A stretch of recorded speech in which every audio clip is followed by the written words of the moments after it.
So in terms of the results, as we continue, our average percent nucleotide amino acid identities were good, which is about greater than 99%. And there was no clinically significant differences in the predicted phenotypic resistance, except maybe for that one patient. And demographic and clinical characteristics did not have any significant association with mutations. So this is something that we just looked at and say, well, would gender and all those other things have anything to do with the resistant mutations that we're detecting? And there was no contamination in all samples of HIV-1C, as you saw from the phylogenetic tree. So in conclusion, I'd say almost all our patients are still susceptible to darunavir, which is our third line option in terms of the PI drugs.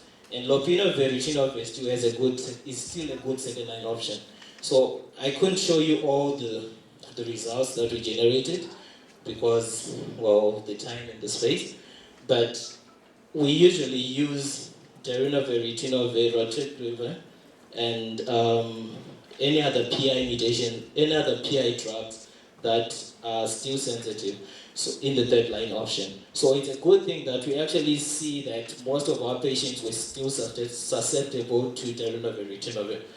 There is persistence of NNITI mutations. If you saw the list of drugs that I showed you, they're not any patients that are on NNITIs. There is only one patient who had a complicated story about it. But we're still picking up drug-resistant mutations that are related with NNITIs, like the K103N and Y101C, which supports the persistence of NNITI mutations over time, with a decay rate of about 10 to 20% per annum.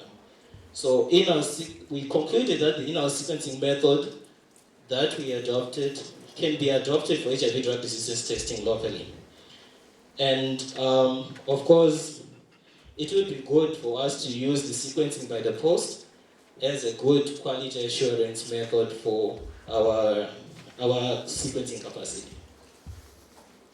So with that, I'd like to acknowledge support that we received from Roche, Stanford Spark program, Life Technologies, the people who were contributing these reagents that we're using, Newlands Clinic staff, Stanford University staff, BRTI cohort, who put a lot of money into this, and AID, who are currently housing the sequencing facility.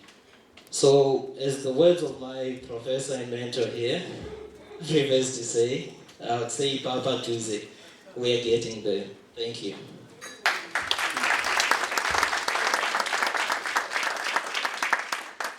Thank you very much, Benjamin, for that exciting presentation. I personally encourage that we have so much innovation and collaboration across the world that may actually one day just allow us to be able to do our own HIV drug resistance. And quite alarmed that it is that expensive to have an HIV drug resistance test at the moment for patients that are failing treatment.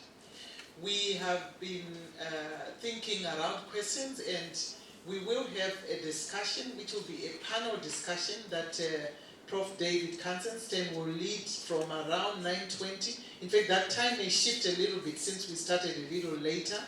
And so in the interest of time, I'm going to call upon our next presenter, who is Doreen Dury, and she's going to speak to us on genomics of nevirapine MVP PK.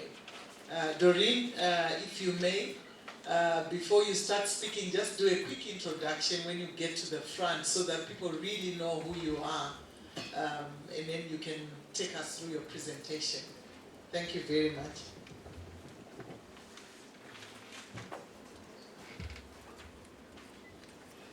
A very good morning to all of you.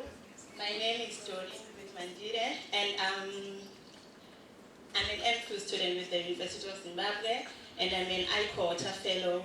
I just submitted my thesis for MPhil marking, so I'm expecting my results soon. Thank you.